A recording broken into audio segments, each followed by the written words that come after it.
অতুমিনা বিল কদরি খায়রিহি ওয়া শাররিহি, সবকিছু ভালো মন্দ খারাপ যা কিছু হয় কার ইশারায় হয়?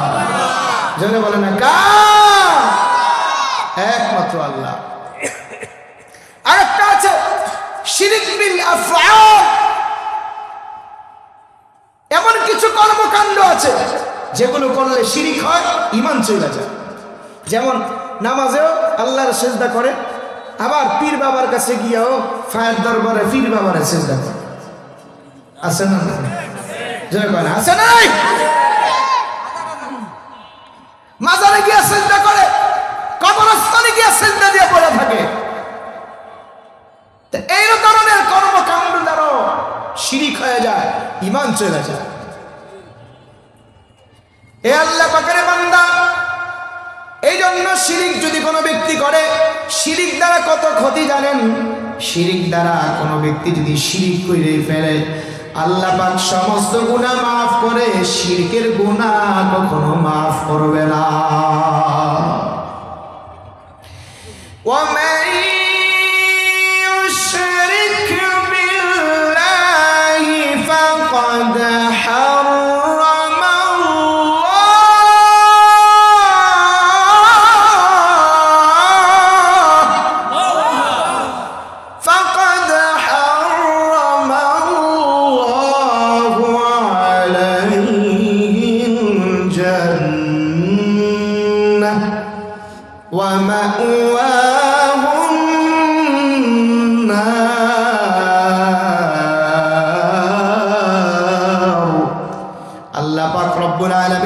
কেউ যদি আল্লাহর সাথে অংশীদার বানায়, আল্লাহ পাকের সাথে যে কেউ যদি শিরক করে, তাহলে তার ঈমান থাকে না, ঈমান নষ্ট হয়ে যায়। আর এর দ্বারা কি হয়? আল্লাহ পাক তার জন্য জান্নাত হারাম করে দেয়, এ কখনো জান্নাতে যেতে পারবে না। নাউজুবিল্লাহ কয় না? বাড়িতে গিয়ে কইবেন নাউজুবিল্লাহ, আবার কন না নাউজুবিল্লাহ। ওয়া মাওয়াহুন নার, যার ঠিকানা জান্নাতে হবে না, তার ঠিকানা জাহান্নাম। আল্লাহ পাক আমাদেরকে যদি 3 বেলা খাবার না দিতেন, তাহলে অনাহারে রাস্তায় রাস্তায় ঘুরে বেড়াতাম। তো আল্লাহ পাক এই সমস্ত নেয়ামতগুলো আমাদেরকে না চাইতেই দয়া করে দিতেছেন। এই শুকরিয়া আদায় করি তো আমরা শেষ করতে পারি না। এরপরেও মহান রবের এত নিয়ামত ভোগ করিয়া আমরা নিয়ামতের না শুকরিয়া করি, নিয়ামতের কদর করি না, আল্লাহ পাকের নিয়ামত নিয়ে চিন্তা করি না যে আল্লাহ চাইলে তো আমাকে যে কোনো সময় যে কোনো অবস্থাতে পতিত করতে পারেন। আল্লাহ চাইলে আমাকে কোটিপতি থেকে আমাকে রাস্তার ভিখারি বানাইতে পারেন। আল্লাহ চাইলে আবার কাউকে রাস্তার ভিখারিকে আবার কোটিপতিও বানাইতে পারেন। এই জন্য আল্লাহর নিয়ামত 24 ঘন্টা ভোগ করে আল্লাহর নিয়ামতের শুকরিয়া আদায় না করে বরং মন চাহে জিন্দেগি আমরা চলতেছি। মন চাহে জিন্দেগি চলার জন্য আল্লাহ পাক আমাকে আপনাকে দুনিয়াতে পাঠায় নাই, নেক কাম করার জন্য, আমল করার জন্য, আল্লাহর গোলামি করার জন্য আমাদেরকে দুনিয়াতে পাঠিয়েছেন। আল্লাহ পাক রব্বুল আলামিন সূরা নাহলের 97 নম্বর আয়াতের মধ্যে আমাদেরকে স্পষ্ট ভাষায় বলে দিয়েছেন, যদি আমরা নেক আমল করি তাহলে মুমিন, আর যদি কোনো ব্যক্তি মুমিন হয় তাহলে তার জীবন পবিত্র এবং শান্তিময় করে দিবে। আমরা নিয়ামত পেয়েছি, খুব শান্তিতে আছি, কিন্তু মুমিন হতে পেরেছি কিনা এটা আমরা কখনো যাচাই করি না। তবে যদি মুমিন না হতে পারি, আমাদের জীবন অপবিত্র হয়ে যাবে, আমাদের জীবন অসুন্দর হয়ে যাবে, আমাদের জীবন অশান্তিতে ভরে যাবে যদি নেক আমল না করি। এই কথাটাই আল্লাহ পাক রব্বুল আলামিন সূরা নাহলের 97 নম্বর আয়াতের মধ্যে আল্লাহ বর্ণনা করেন, মান আমিলা সালিহান মিন যাকারিন আও উনসা ওয়া মুমিন فلنحيينه حياة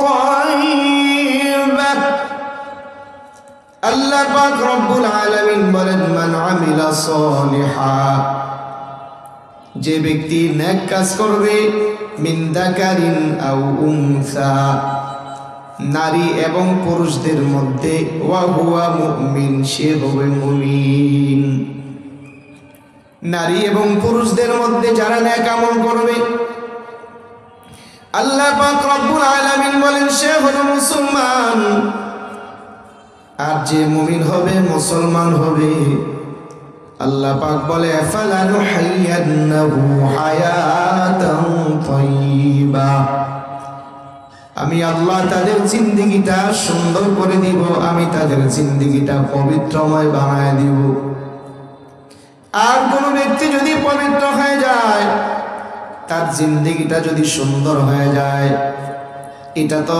দুনিয়ার নিয়ামত হিসাবে আল্লাহ পাক তাকে দান করবে তবে আল্লাহ পাক রব্বুল আলামিন তার জন্য আখিরাতে কি প্রতিদান দান করবে আল্লাহর সামনে আগায়া বলতেছেন فَلَنَجْزِيَنَّهُمْ أَجْرَهُمْ بِأَحْسَنِ مَا كَانُوا يَعْمَلُونَ আল্লাহ পাক রব্বুল আলামিন বলেন তাদেরকে প্রতিদান দেওয়া হবে যা তারা দুনিয়ার ভিতরে নেক কাজ করত এদের প্রাপ্য পূর্ণ প্রতিদান হাসরের ময়দানে আল্লাহ পাক রব্বুল আলামিন দান করবেন বিমা কানু ইয়ামালুন তারা দুনিয়ার মধ্যে যে কাজগুলো করত যে আমল করত আল্লাহ পাক রব্বুল আলামিন হাসরের ময়দানে এর পরিপূর্ণ প্রতিদান দান করবে ও আল্লাহ পাকের বান্দা আল্লাহ পাকের ইবাদত যদি কোনো ব্যক্তি করে যদি কোনো ব্যক্তি নেক আমল করে নেক আমল করার দ্বারা আল্লাহ পাক রব্বুল আলামিন তাকে পরিপূর্ণ বদলা দিবে তো আল্লাহ পাকের গোলামি করবার জন্য আমাকে আপনাকে দুনিয়াতে আল্লাহ পাঠাইছে আল্লাহ পাক রব্বুল আলামিন আমাকে আপনাকে দুনিয়ার ভিতরে বাড়ি করবার জন্য গাড়ি করবার জন্য ব্যবসা বাণিজ্য চাকরি নাকরি করবার জন্য দুনিয়া শুধু কামাই করবার জন্য দুনিয়াতে পাঠায় নাই আল্লাহ পাক রব্বুল আলামিন আমাদেরকে ধমক দিয়ে বলতেছেন আফাহাসিবতুম এ বান্দা তোমরা কি ধারণা করে আছো আন্নামা খলাকনাকুম আমি তোমাদেরকে সৃষ্টি করেছি আবাসা অযথায় সৃষ্টি করেছি তোমরা কি এই ধারণা করে আছো আল্লাহ পাক বলেন না না আমি তোমাদেরকে অযথায় বানাই নাই আমি একটা কোনো কারণে কোনো একটা নির্ধারিত আমি তোমাদের উদ্দেশ্য করে দুনিয়াতে আমি পাঠাইছি শুধু বাড়ি গাড়ি করবার জন্য দুনিয়াতে আমি তোমাদেরকে পাঠাই নাই আমি কেন তোমাদেরকে বানাইছি জানো আল্লাহ পাক রব্বুল আলামিন অন্য জায়গায় কোরআনে কারীমে এইভাবে বর্ণনা করেন ওয়ামা খালাকাতুল জিন্না ওয়াল ইনসা ইল্লা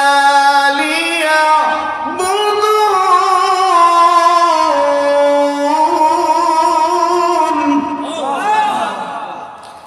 আল্লাহ পাক রব্বুল আলামিন বলেন ওয়ামা খালাকাতুল জিন্না ওয়াল ইনসা আমি মানুষকে আমি সৃষ্টি করেছি এবং জিনকে আমি সৃষ্টি করেছি একমাত্র আমার ইবাদত করবার জন্য ইল্লা লিয়াবুদুন একমাত্র রবের ইবাদত করবার জন্য আমাদেরকে আল্লাহ পাঠাইছে দুনিয়ার মধ্যে আমাদেরকে পাঠানোর উদ্দেশ্য একমাত্র রবের গোলামি করবার জন্য এ আল্লাহ পাকের বান্দা এইজন্য নামাজের মধ্যে যখন দাঁড়াই নামাজের قال بينما نحن عند رسول الله صلى الله عليه وسلم ذات يوم إذا طلع علينا رجل شديد بياض الثياب حضرت عمر بن الخطاب رضي الله عنه বলেন একবার পয়গম্বরের দরবারে আমরা কয়েকজন বসা ছিলাম এমন সময়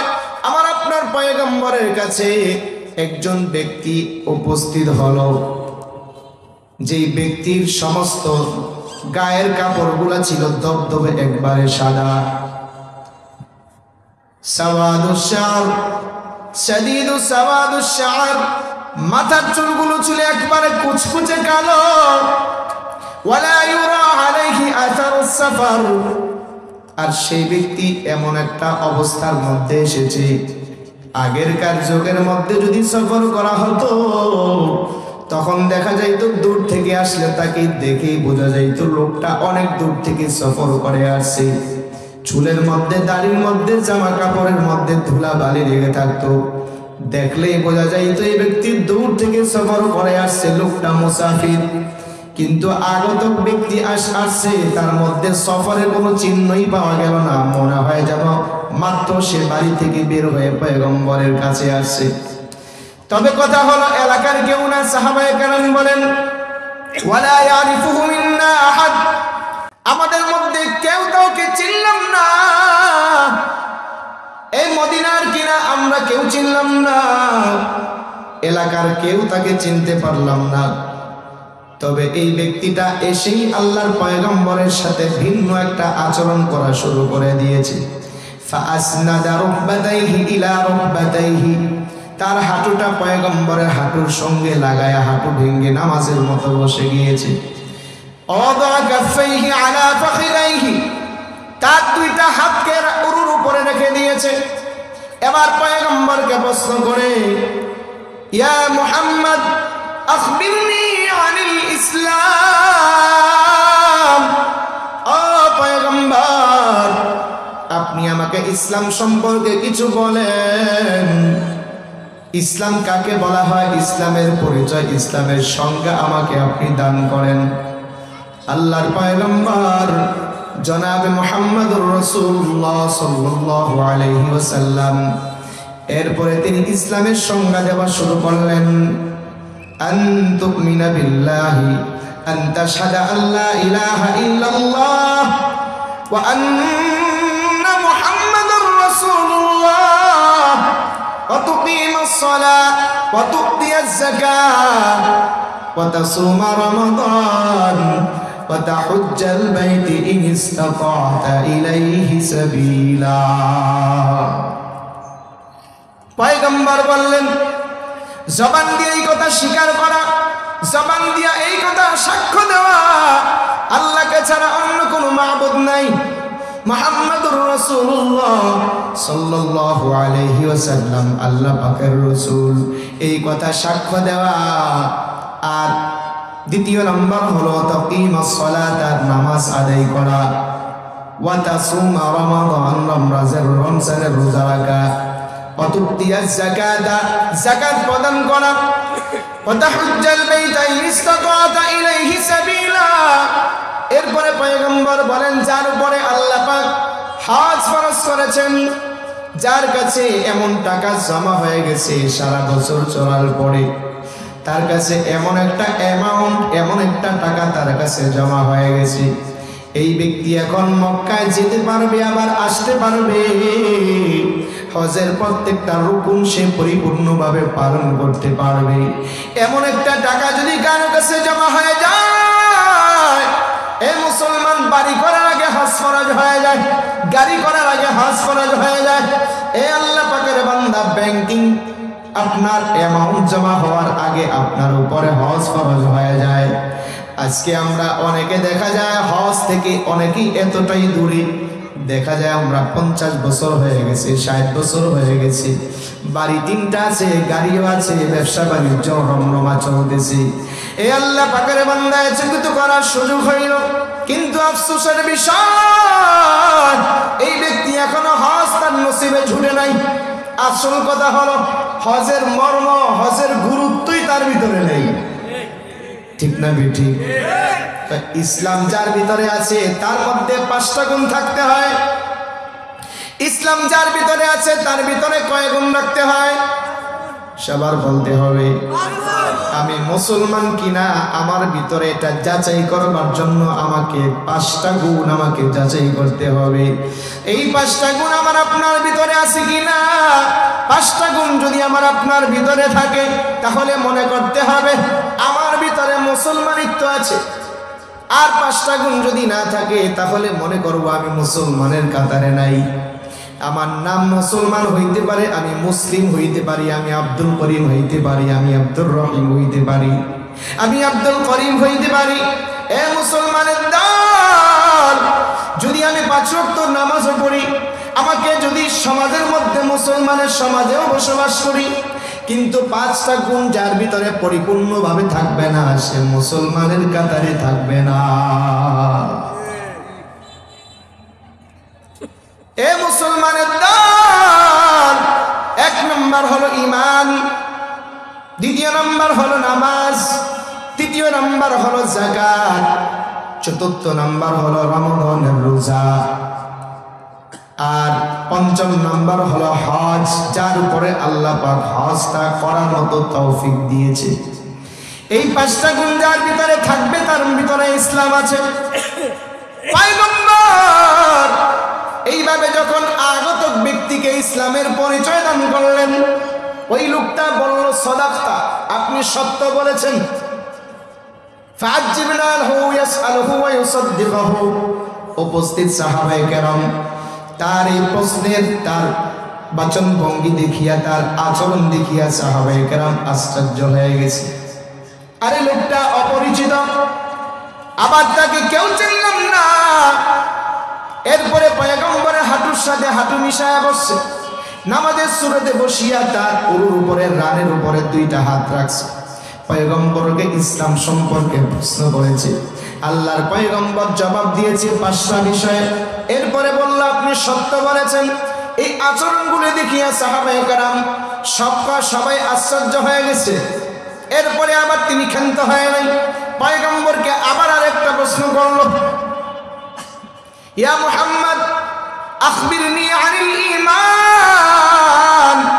ও পয়গম্বর, আপনি ঈমান সম্পর্কে আমাকে বলেন, ঈমান কাকে বলে?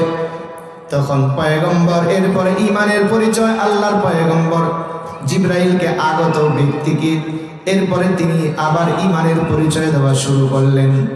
আন তুমিনা বিল্লাহ ওয়া মালাইকাতিহি ওয়া কুতুবিহি ওয়া রুসুলিহি ওয়াল ইয়াউমিল আখির ওয়া তুমিনা বিল কদরি খাইরিহি ওয়া শাররিহি। যে ব্যক্তি এই 6টা গুণ যার ভিতরে থাকবে তার ভিতরে ঈমান আছে, যার ভিতরে 6 গুণ নাই তার ভিতরে ঈমান নাই। 1 নম্বর হলো আন তুমিনা বিল্লাহ, 1 নম্বর হলো আল্লাহকে বিশ্বাস করতে হয়। আল্লাহকে দেখি না তারপরেও বিশ্বাস করতে হয়, ঠিক না বেটি? আল্লাহকে না দেখলেও আল্লাহর নিদর্শন দেখি, কথা ঠিক না বেটি? এ আল্লাহ পাকের বান্দা, যদি আমরা বাতাস দেখি, চোখে বাতাস দেখা যায়? বাতাস না দেখিয়া, বাতাসের আলামত দেখিয়া বোঝা যায় বাতাস আছে, কথা ঠিক না বেটি? গরম অনুভব করি, গরম দেখা যায় না, কিন্তু গরমের অনুভব করার পরে আমরা বুঝি গরম আছে। শীতের দিনে ঠান্ডা অনুভব করি, ঠান্ডা বুঝি, ঠান্ডা অনুভব দেখি কিন্তু অনুভব করি, কিন্তু ঠান্ডা দেখা যায় না রে মুসলমান। ঠান্ডা না দেখিয়া যদি বিশ্বাস করতে হয় ঠান্ডা আছে, গরম না দেখিয়া যদি বিশ্বাস করতে হয় গরম আছে। রাত দেখা যায় না কিন্তু রাতের অন্ধকার অনুভব করি। এই আল্লাহ পাকের বান্দা, আমরা যদি এই সমস্ত বিষয়গুলো না দেখিয়া বিশ্বাস করি তাহলে আল্লাহকে যদিও না দেখা যায় কিন্তু আল্লাহ পাকের নিদর্শন ঠিকই দেখা যায়, ঠিক না বেটি? এই আস্তে ঠিক করছি, তবে আস্তে ঠিক কর, ডিস্টার্ব করে ঠিক কর, দরকার নেই। আর আস এ মুসলমানের দল, নাস্তিকরা দেখা যায় বিভিন্ন প্রশ্ন করে। নাস্তিকরা বলে আল্লাহ বলতে কিছু নাই, সব কিছু নিজে নিজেই চলে, বলে কি বলে না?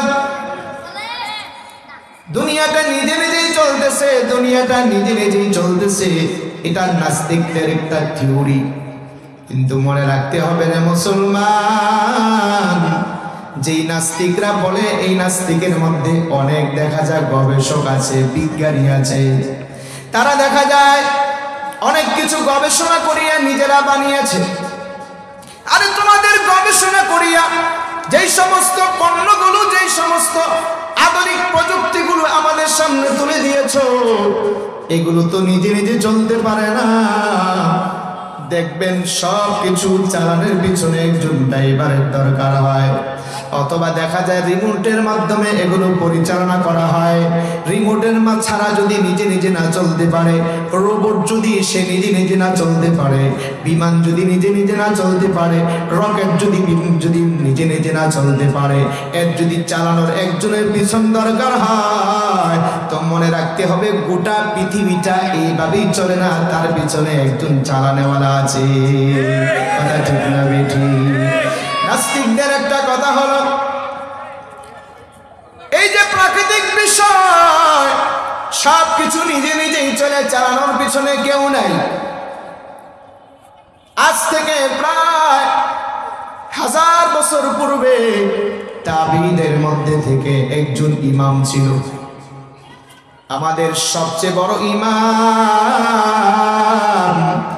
ইমামে আবু হানিফা রাহিমাহুল্লাহ, যার মাযহাব আমরা অনুসরণ করি। এলাকার মধ্যে খবর ছড়িয়ে পড়ছে এক নাস্তিকের কথা। নাস্তিক আল্লাহ মানে না, দুনিয়ার সব কিছু এমনি এমনি চলে। ওই নাস্তিককে জবাব দেওয়ার জন্য এলাকার কিছু ব্যক্তি এসে বলতেছে, হুজুর সে তো আমাদের নাস্তিকতা ছড়ায় ফেলতেছে, তাকে বুঝাইবার মতো আমাদের তেমন কোনো বিষয় আমরা পাইতেছি না। হুজুর তার সাথে যদি আপনি একটা বহসের, একটা কনফারেন্সের মাধ্যমে আমরা যদি তাকে আপনার সামনে উপস্থিত করে দিতাম, তাহলে একমাত্র ওই নাস্তিককে পরাজয় করবার জন্য আপনি পারবেন, আর কেউ আপনাকে ছাড়া তাকে পরাজয় করতে পারবে না। সে বড় পণ্ডিত। ইমামে আবু হানিফা রাহমাতুল্লাহি আলাইহি তিনি তখন বলে দিলেন, চিন্তা করবা না। দিন তারিখ ঠিক করা হইল। ইমামে আবু হানিফা রাহমাতুল্লাহি আলাইহি তার সাথে সে বহস করবে। আল্লাহর পয়গম্বর ইমামে আবু হানিফা রাহমাতুল্লাহি আলাইহি তিনি তাবিঈ ছিলেন, আমাদের সবচেয়ে বড় ইমাম। তিনি একটা ডেট ফিক্স করে দেওয়ার পর এবার তিনি বলে দিলেন, আমি যথাসময় উপস্থিত থাকব, তবে বিরোধী যারা আছে এদেরকে সবাইকে বলে দিবার টাইম মতো যেন থাকে। এরপরে এলাকার মধ্যে যেন খবরটা ছড়ায় যায়, অনেক মানুষ যেন ওই জায়গার মধ্যে উপস্থিত হয়। সময় করে দেওয়া হলো বিকাল 3টা বাজে। 3টা বেজে যায়, সবাই এলাকার মধ্যে জমা হয়ে যায়। আজকে যুগের বড় ইমাম সাহেব আসবে। এই নাস্তিককে সে আল্লাহর একজন বিশেষ বান্দা আসিয়া তাকে পরাজয় বরণ করাইবে, এটা দেখার জন্য হাজার হাজার মানুষ উপস্থিত হয়ে গেছে। টাইম হয়ে গেছে, সবাই চলে আসছে, বিরোধী পার্টি চলে আসছে, কিন্তু ইমামে আবু হানিফা রাহমাতুল্লাহি আলাইহি তাকে দেখা যাইতেছে না। তিনি অনেক টাইম লেট করে আসছে, সবাই রাগ হয়ে গেছে।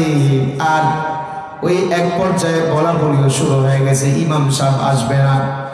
ইমাম সাহেব সে বহস করার জন্য তার সাহস নাই, সে পারবে না আজকে বহস করতে, আর এই কথার জবাব সে দিতে পারবে না।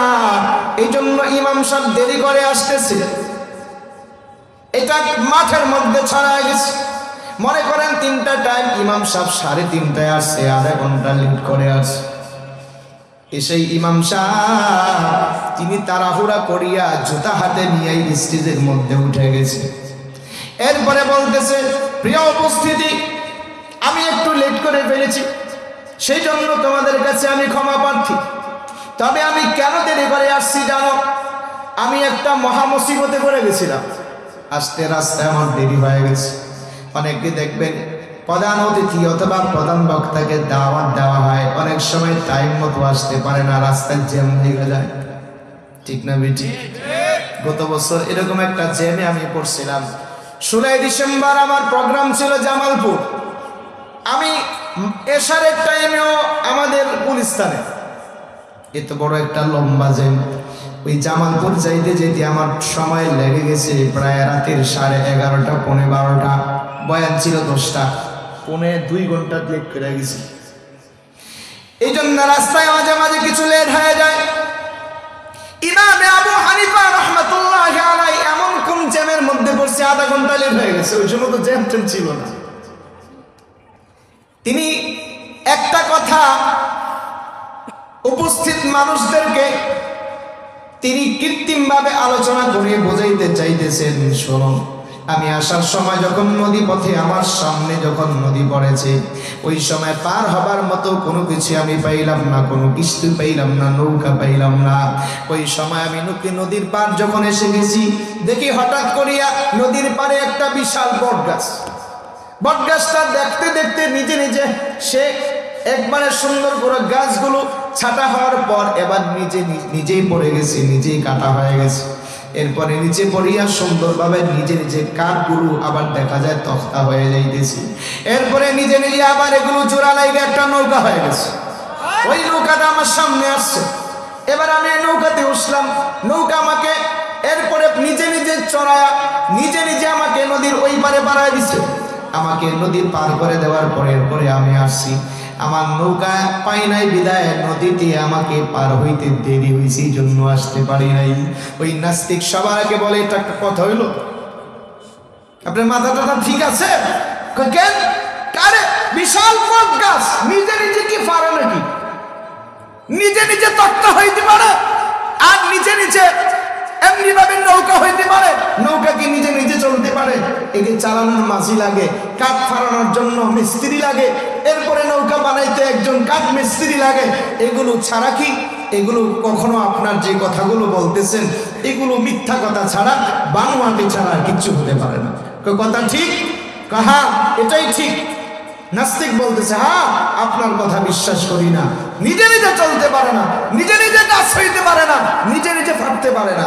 তখন ইমাম সাহেব একটা কথা বললেন, তাহলে তার কথা যদি ঠিক হয় তাহলে আমার বহস এখানে শেষ। সুবহানাল্লাহ কয় না? কেমনে? নিজে নিজে যদি নৌকা না চলতে পারে, নিজে নিজে যদি নৌকা না হইতে পারে, নিজে নিজে যদি গাছ না ফাটতে পারে, তো বিশাল আল্লাহ পাক এই পৃথিবী সাজিয়েছে যার কোনো তুলনা হইতে পারে না। আসমানের সৌরজগতের চিন্তাই করা যায় না। পৃথিবীতে আল্লাহ পাক কত মাখলুক বানিয়েছে, পাহাড় ঝর্ণা বানিয়েছে, নদী নালা বানিয়েছে, মানুষ বানিয়েছে, খনিজ সম্পদ বানিয়েছে, কত আল্লাহ পাক সৃষ্টি দিয়ে সুন্দর করে পৃথিবীটা নিপুণভাবে সাজিয়েছে। এর কোনো তো তুলনাই হইতে পারে না। এটা কি নিজে নিজে হয়? তখন এক কথায় ওই নাস্তিক লাজবাব হয়ে গেছে। হ্যাঁ, তাইলে তো কথা ঠিক। নিজে নিজে যদি নৌকা না হইতে পারে, তে তো বিশাল পৃথিবী হইল কেমনে? সুবহানাল্লাহ বলবেন না? তা আল্লাহ আছে না নাই? তা আল্লাহ আছে না নাই বুঝবো কিভাবে? তার সৃষ্টি দেখে। কি দেখে? তার সৃষ্টি দেখে আল্লাহকে নির্ণয় করতে হবে। এই আল্লাহ পাকের বান্দা, এই জন্য আল্লাহর সৃষ্টি নিয়ে গবেষণা করলে ঈমান বাড়ে না, কমে। আল্লাহ পাক এই জন্য বলেছেন, আল্লাযীনা ইয়াযকুরুনাল্লাহা কিয়ামান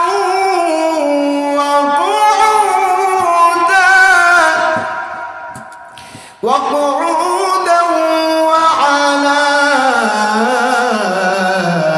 জুনুবিহিম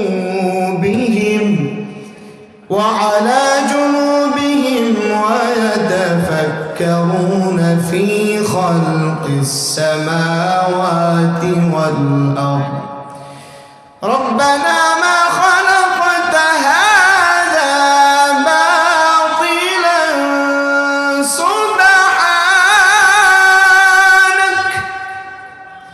سبحانك فقنا عذاب النار.